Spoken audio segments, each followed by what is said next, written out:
중국 장시성에 위치한 한 고속도로. 이곳에서 귤을 싣고 달리던 한 화물차가 갑자기 중심을 잃고 전복하는 사건이 발생했습니다. 이로 인해 화물차에 실려있던 수많은 귤들은 모두 도로에 쏟아져 내렸는데요. 너무 순식간에 벌어진 일이라 이 사건으로 인해 운전자가 받은 충격은 매우 큰 것처럼 보였고, 운전자는 차 안에 갇힌 채 신음소리만 낼 뿐이었습니다. 그리고 이를 지켜보던 주변 사람들은 운전자가 탈출하지 못하자 너나 할 것 없이 사고 현장으로 달려오기 시작했죠.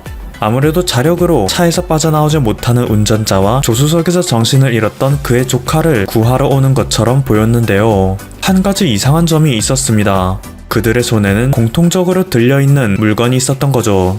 바로 포대자루였습니다. 사고 현장을 목격한 이들은 운전자가 차량에서 빠져나오지 못하자 길바닥에 널려있는 귤을 쓸어 담아가기 위해 포대자루를 들고 전력 질주하고 있었던 것입니다. 현장에 도착한 이들은 모두 급하게 귤을 포대자루에 넣기 시작했습니다. 차량 안에서는 아직도 운전자의 신음이 흘러나오고 있었기에 언제 그가 차에서 탈출할지 모른다는 생각이었죠. 잠시 후 운전자는 사고의 후유증으로 머리가 깨질 것 같으면서도 가까스로 차량에서 탈출하여 귤 도둑들을 저지하기 시작했습니다. 하지만 이때 시민들이 보인 반응은 황당하기 그지없었는데요. 귤을 돌려받으려는 운전자를 무력으로 제압한 것이었죠. 이렇게 그들은 한참 동안 도로에 널린 귤을 줍다가 중국 공안경찰이 도착해서야 포대자루를 품에 안고 현장에서 사라졌습니다. 운전자는 허탈한 심정에 주저앉아 눈물을 쏟아내버렸죠. 후난성에서 가져온 귤을 첫 번째 장거리 운송하던 중이었습니다. 제 첫 직업이고 첫 임무였죠. 아직 갚아야 할 차량 대금도 많은데 너무 허탈합니다. 또 다른 사건도 있습니다. 음료수를 배달하는 차량이 도로에서 전복되는 사건이 발생하여 근처 마을 사람들은 떨어진 음료수를 훔쳐가려고 이곳에 모여들었었는데요. 음료수를 주워서 집에 돌아와 보니 그들의 집은 모두 철거된 후였습니다. 알고 보니 개발지역에서 버티고 안 나가는 철거민들의 집을 몰래 부수기 위한 관공서의 계략이었다고 하죠. 한국인의 입장에서 이 사건을 본다면 충격 그 자체일 텐데요. 같은 사건이 발생해도 너무나도 다른 결과를 보여주기 때문이죠. 한국에서는 매해 이와 비슷한 사건이 수도 없이 발생합니다. 대표적으로는 소주병을 싣고 가던 화물차가 도로에서 이것들을 쏟아버리는 사건이 있을 텐데요. 서울 양천구 신정동 서부트럭터미널 사거리에서는 갑자기 소주 600여 병이 도로로 쏟아져 5분여 동안 차량 통행에 큰 차질이 있었던 적이 있습니다. 600여 병이나 쏟아진 것 치고는 5분 만에 정리됐다는 사실이 참 놀라울 따름인데요. 이것은 중국과 다르게 한국에서는 당시 도로를 통행 중이던 운전자들이 모두 나와 소주병을 수거하는 것을 도왔기 때문입니다.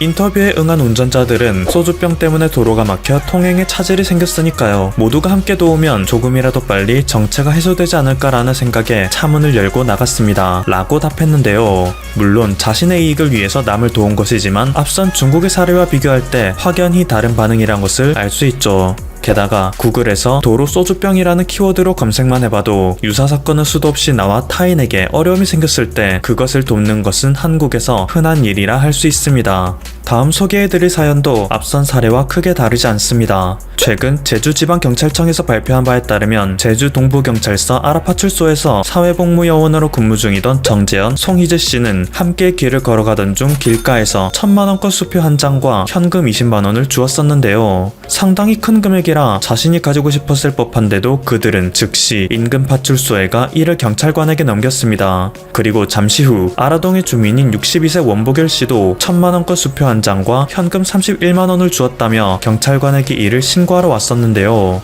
경찰서 측에서는 수소문 끝에 한 80대 할아버지가 이 돈의 주인이라는 것을 알아냈고 할아버지께 연락하여 돈을 모두 돌려주었죠. 사건의 전말은 다음과 같았습니다. 할아버지는 만기된 예금을 자식들에게 나눠줄 생각으로 새마을 금고에서 이 모든 금액을 찾아 외투 안에 넣었었는데요. 노인정에 가던 중 이를 분실하였지만 알아채지 못했던 것입니다. 그래도 결국 선량한 시민들이 이를 발견하여 돌려받을 수 있었고 할아버지는 소중한 돈인데 찾아줘서 너무 고맙다 라며 금액을 돌려준 이들에게 사례금을 주고 싶다 하였으나 이들은 모두 당연한 일이라며 사례금을 거절하였죠. 그리고 이 소식은 해외에도 전해져 수많은 네티즌들은 놀라움을 금치 못하고 있는데요. 지금부터 그들의 반응 살펴보도록 하겠습니다. 길을 가다가 눈앞에 2만 달러가 놓여 있었는데 욕심을 갖지 않는 사람이 얼마나 있을까? 솔직히 나는 자신이 없어. 심지어 한 명의 선한 사람이 찾아준 것이 아니라 두 명이 찾아다 줬다는 점이 더 신기해. 이 정도면 순전히 운이 좋았던 게 아니라 그게 한국의 문화라고 봐도 무방한 거 아니야? 우리 동네에서는 절대 있을 수 없는 일이야. 오히려 죽은 사람이 갖는 게 당연하다고 할걸? 물건을 잃어버린 사람이 손해를 감당하는 것은 당연한 분위기야. 경찰들이 할아버지를 수소문해서 찾아낸 것도 신기하네. 도대체 어떻게 그걸 알아낸 거지? 우리 경찰이었으면 그냥 귀찮아서 신고자한테 가지라고 했거나 경찰관 본인의 호주머니에 넣었을 것 같아. 그러고는 그날 밤 회식을 했겠지. 내가 저번에 서울에 여행 갔을 때에는 모두가 바빠 보여서 이런 인정이 있을 거라고는 전혀 생각하지 못했는데 아무래도 다시 한번 한국에 여행 가야 할 이유가 생긴 것 같아. 이곳저곳 다니면서 한국인들의 문화를 탐방해야겠어. 한국은 급격한 발전으로 인해 옛 문화가 아직 많이 남아있는 것 같아. 서구권 사회는 아무래도 오랜 기간에 걸쳐 서서히 변화해서 옛 문화와 신문화에 큰 괴리가 있지만 한국은 한 세기도 안 되는 시간에 세상이 바뀌었잖아? 세상은 바뀌었어도 아직 사람은 바뀌지 않은 거지. 그리고 자신을 중국인이라 밝힌 한 네티즌은 이와 같은 영미권 네티즌의 의견에 첨언을 하였습니다. 중국도 순식간에 발전한 것은 똑같은데 왜 우리 사회에서는 이런 모습을 보는 것이 어려울까? 지금까지 퍼플튜브였습니다. 여러분의 구독과 좋아요 그리고 알림 설정은 콘텐츠 제작에 큰 힘이 됩니다. 감사합니다. 첨예한 긴장이 이어지고 있는 중동의 이란, 이스라엘 지역에서 충격적 사건이 발생했습니다. 그런데 이 사건이 꼭 머나먼 나라들에서 벌어지는 남의 이야기가 아니라 한국에 기구했던 역사와 현재의 상황까지 여러 가지로 오버랩되는 면들도 있는 것 같습니다. 그리고 우연인지 한국 일각에서 나오고 있는 움직임에 대해 미국은 경고의 메시지를 보내는 모습입니다. 27일 이란 국영 IRNA 통신은 이란 국방부의 과학자인 모센 파크리자데가 테헤란 인근 소도시에서 차를 타고 이동하던 중 폭발물과 괴한들의 총격에 사망했다고 발표했습니다. 그런데 이란은 바로 최대의 적대 국가인 이스라엘을 배후로 지목하고 복수를 다짐하며 중동 지역에 긴장이 고조되고 있습니다. 이란에서는 파크리자데를 이란의 로버트 오펜하이머라고 부르기도 하는데, 오펜하이머는 미국의 핵무기 개발 프로젝트였던 맨해튼 계획에서 주도적인 역할을 담당하였던 세계적인 핵물리학 자입니다. 파크리자데는 아마다 플랜으로 불리는 이란 핵 프로그램을 지휘했던 인물로 서방 정보기관들은 그가 여전히 핵탄두 개발을 비밀리에 진행한 것으로 보고 있었고, 베냐민 네탄야후 이스라엘 총리도 2018년 이스라엘의 정보기관 모사드가 확보한 이란 핵 개발 자료를 공개하며 파크리자데라는 이름을 기억하라, 음지의 인물이라며 직접 거명하기도 했었습니다. 이란의 외무장관은 트위터에 이스라엘의 역할을 암시하는 비겁함은 가해자들의 필사적 전쟁 도발을 의미한다 라고 분노했는데, 이번 사건과 이스라엘의 연관성을 주장하는 이유는 이전부터 이스라엘이 이란의 핵무기 보유를 방해하기 위해 이란 핵과학자를 살해했다는 의혹이 여러 차례 제기됐었기 때문입니다. 이에 대해 미국과 이스라엘 정부는 공식 입장을 내놓지 않고 있습니다. 트럼프 대통령은 파크리자데의 죽음을 다룬 기사를 코멘트 없이 트위터에 공유하기만 했고, 미 국방부는 만일의 사태에 대비해 방어력을 중강하기 위한 조치라며 니미츠 항공모함을 중동 지역에 재배치하고 있습니다. 그렇다면 먼저 이란은 왜 그렇게 처절히 핵 개발을 하고 있는 걸까요? 같은 이슬람이지만 시아파인 이란은 대부분 순위파인 다른 중동 국가들과 사이가 좋지 않았지만 20세기 중반까지만 해도 이란은 팔레비 왕조가 들어서며 급속한 친서구화 정책을 펼치며 미국, 영국 등 서방 국가들과 돈독한 관계를 맺어왔습니다. 대표적으로 미국은 남하하는 소련을 견제하기 위해 당시 최첨단 전투기인 F-14를 이란에만 수출을 허용해줬을 정도였습니다. 하지만 1979년 이란에서 혁명이 일어나 호메이니가 집권하면서 모든 것이 변해버렸습니다. 1950년대만 해도 패션으로도 유명했던 이란의 여성들이 이렇게 변해버렸습니다.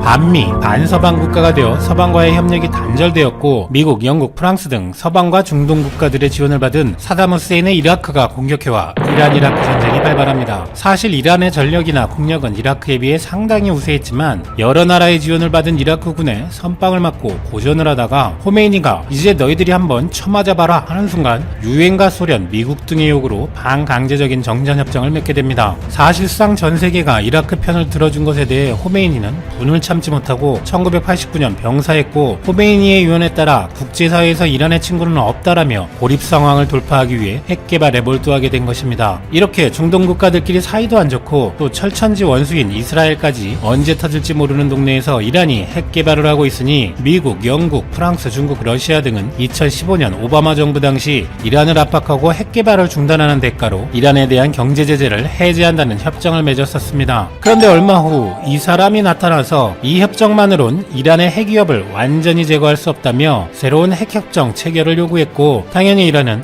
미국이 일방적으로 합의를 위반했다라며 반발했지만 트럼프 행정부는 이란산 원유와 석유 제품 거래, 이란과의 금융거래까지 차단하면서 이란을 고사시키려 하고 있는 상황인 것이죠. 한편 파크리자대 사건에 대해 이란군 참모총장은 이번 일에 연관된 자들을 추적해 처벌할 때까지 쉬지 않겠다라며 엄중한 복수가 기다리고 있다는 것을 반드시 알아야 한다라고 했고, 이란 최고 지도자의 군사수석보좌관도 이스라엘과 트럼프 대통령이 임기 말미에 이란에 대한 압박을 강화하고 전면전을 일으키려 하고 있다라고 주장했는데, 만약 사실이라면 트럼프 대통령이 후임 바이든 당선자를 곤란하게 만들기 위한 여러 행동들이 있을 것이라는 전문가들의 예상 중 하나가 들어맞은 것으로 볼 수도 있겠네요. 한편 뉴욕타임스는 한 미국 정부 관리가 이 사건의 배후는 이스라엘이라고 말했다라는 보도를 했는데요. 이스라엘이라고 하면 당연히 비밀 첩보기관 모사드가 떠오를 수밖에 없습니다. 모사드는 과거에는 나치 전범들이나 뮌헨 올림픽 당시 이스라엘 선수들을 해친 팔레스타인의 검은 9월단을 수십 년에 걸쳐 집요하게 추적하여 복수했다는 것으로도 유명하지만, 팔레스타인, 이라크, 이란의 핵 개발에 관련된 많은 사람들을 암살한 것들로도 알려져 있습니다. 사실 이스라엘은 자기들도 80에서 100개의 핵무기를 제작한 것이 거의 확실하지만 대외적으로는 긍정도 부정도 하지 않는다라는 전략을 지속 중이며 핵 확산 금지 조약에도 가입하지 않고 있죠. 이런 모호한 전략으로 이스라엘은 핵을 가지고 있을 것이다라는 핵 억지력은 가지면서도 국제사회의 압력은 유야무야 피하는 유연성을 가지고 있는 상황인 것입니다.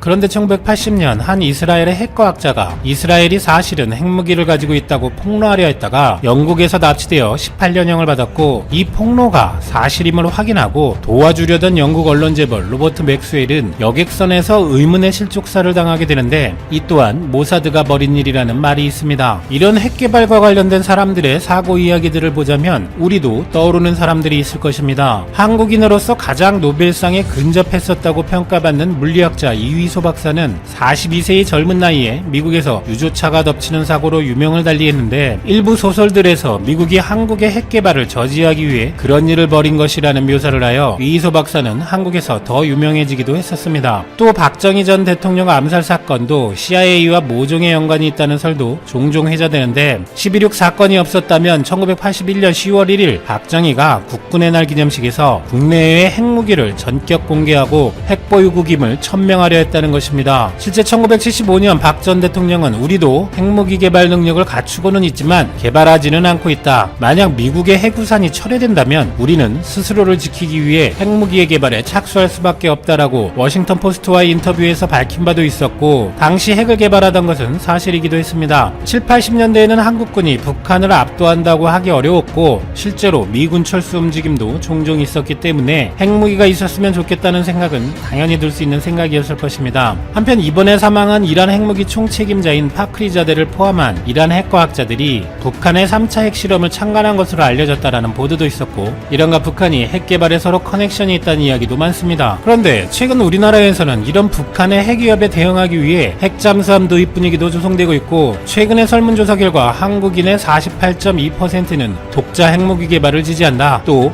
22.8%는 한반도에 미국 전략 핵무기를 배치해야 한다고 밝혀서 70%가 넘는 국민이 한국의 핵 전력을 배치하는 것에 찬성한다는 입장을 보이고 있습니다. 그런데 오늘 보이스 오브 아메리카는 버웰벨 전 주한미군 사령관이 성명을 통해 한국의 핵무장론에 대해 강력한 반대 입장을 밝혔다고 보도했습니다. 보이스 오브 아메리카, 즉 미국의 소리는 미국 연방정부의 세금과 예산으로 만들어지는 국영방송으로 47개의 언어로 번역되어 전 세계로 미국의 입장을 알리는 역할을 하는데, 이것을 두고 일각에서는 한국인들의 여론과 더불어 최근 일부 정치권에서도 핵무장에 대한 이야기가 나오자 마치 미국이 이에 대해 응답을 하는 것이 아니냐는 말도 나옵니다. 벨 전 사령관은 2006년에서 2008년 주한미군 사령관과 한미연합 사령관을 지낸 포스타 장성으로 기고도 아니고 성명을 통해서 한국이 스스로 핵무기를 추구하는 것은 한국의 국가안보 이익에 명백히 부합하지 않는다라고 밝혔습니다. 그는 북한이 핵무기 카드를 꺼내는 데 대해 한국이 느끼는 좌절감을 이해한다면서도 한국이 핵무기를 확보할 경우 수십 년간 이어진 억지와 방어 전략으로부터 과격하고 즉각적이며 공세적인 핵무기 전략으로 변화시킬 것이고, 만약 한국이 핵무기 능력을 확보하게 된다면 미국, 일본, 중국과의 안정적이고 우호적인 외교 경제 관계를 파괴할 것이고, 이는 한국의 재앙이 될 것이라고 주장했습니다. 벨 전 사령관은 거기에서 한 발 더 나아가서 미국은 북한에 맞서 한국과 함께 싸우겠다는 오랜 공약으로부터도 분명히 거리를 두게 될 것이고, 한국에 대한 해구산 보장을 철회할 수밖에 없을 것이다. 만약 미국이 한국과의 안보 동맹을 철회한다면 한국은 중국, 북한, 러시아에 맞서 자신을 스스로 지켜야 할 것이라고 강조했습니다. 이 말은 곧 주한미군을 철수시킨다는 이야기죠. 그런데 그 다음 또 일본만 꼭 집어서 한국은 일본과의 평화롭고 생산적인 관계도 깨트릴 것이고, 일본은 핵으로 무장한 한국을 직접적인 위협으로 간주하고 대응하지 않을 수 없을 것이라고도 덧붙였습니다. 그러니까 자기들은 핵무기를 가져도 되지만 한국이 가지면 과격하고 공세적이 될 거라는 말이고, 한미동맹도 다 깨트릴 거니까 각오하라는 말이네요. 현재 NPT, 즉 핵확산 금지 조약은 핵무기를 가질 수 있는 나라는 미국, 러시아, 중국, 영국, 프랑스 등 원래 가지고 있던 몇 개 강대국으로 제한하고, 다른 국가들이 새로 보유하는 것은 안 된다는 내용입니다. 대략 미국 7,400개, 러시아 8,500개, 중국, 영국, 프랑스가 각 200~300개씩 가지고 있지만 자기들은 핵무기를 없애자거나 언제까지 줄이자라고 하지도 않고 있습니다. 그러니 인도, 파키스탄은 아예 핵확산 금지 조약에 가입하지 않았다고 하고 개발을 했고, 이스라엘은 핵무기가 있지도 않고 없지도 않다고 어영부영 넘어가면서 실질적으로는 핵보유 국가로 인정받고 있습니다. 프랑스는 좀 늦은 1960년대에 핵무기 개발을 하였는데, 당시 미국과 영국이 해구산을 보장할 테니 프랑스는 하지 말라고 극구 말리고 방해하자 프랑스의 드골 대통령은 미국은 파리를 지키기 위해 뉴욕을 포기할 수 있는가? 어느 나라든 다른 나라를 도와줄 수는 있어도 다른 나라와 운명을 함께 해주지는 못한다라는 유명한 말을 남기며 핵 개발을 강행했었습니다. 몇 년 전 미국 과학자협회장 퍼거스는 한국은 이미 핵무기를 쉽게 만들 수 있는 능력이 있고 여러 가지 예상되는 난관들도 극복할 수 있다라는 보고서를 발표해 큰 반향을 일으킨 바 있습니다. 이에 대해 서울대 원자력공학과 석윤열 교수도 2년 이내에 최대 100개까지 생산이 가능하다라고 말한 바도 있죠. 그리고 퍼거스는 예상되는 난관들에 대한 반론들도 함께 주장했는데요. NPT는 국익을 위협하는 비상사태의 경우 3개월 전에 UN 안전보장이사회에 통과한 다음 NPT를 탈퇴할 수 있는 조항이 있는데, 지금 북한의 위협이 그 상황이라는 것이고, 경제제재에 대해서는 인도도 1998년 경제제재를 당했지만 인도의 시장이 너무 거대했고 중국을 견제하는데 인도를 이용하기 위한 미국의 입장도 있어서 1년도 채 지속되지 못했었던 사례를 듭니다. 퍼거슨은 한국도 이제 세계경제에서 높은 비중을 차지하고 있기 때문에 한국에 대한 제재도 수개월 내에 해제될 것이라고 예상했습니다. 그리고 아시아 태평양 지역에서 미국의 군사력 유지비가 상승하면서 미국의 재정적 여력도 감소하고 있다 때문에 미국은 아태 지역에서의 이런 군사적 부담을 덜기 위해 한국과 일본의 핵무장을 용인할 가능성도 있다고 말합니다. 물론 이런 의견에 대해서 말이 쉽지 실제로 한국이 핵무기를 개발한다면 벌써 벨 전 사령관이 저렇게 성명까지 내서 주장하는 것처럼 수많은 압박과 고난이 올 것이라는 한국 내의 반론도 많기는 합니다. 이란이 핵 개발에 있어 북한과 협조관계라는 말도 있습니다만 내 편을 떠나서 이 사건에 이스라엘의 첩보기관과 미국도 연관되어 있을 수 있다는 보도를 보니 강대국들의 틈바구니에서 아직도 미사일 개발도 마음대로 못하는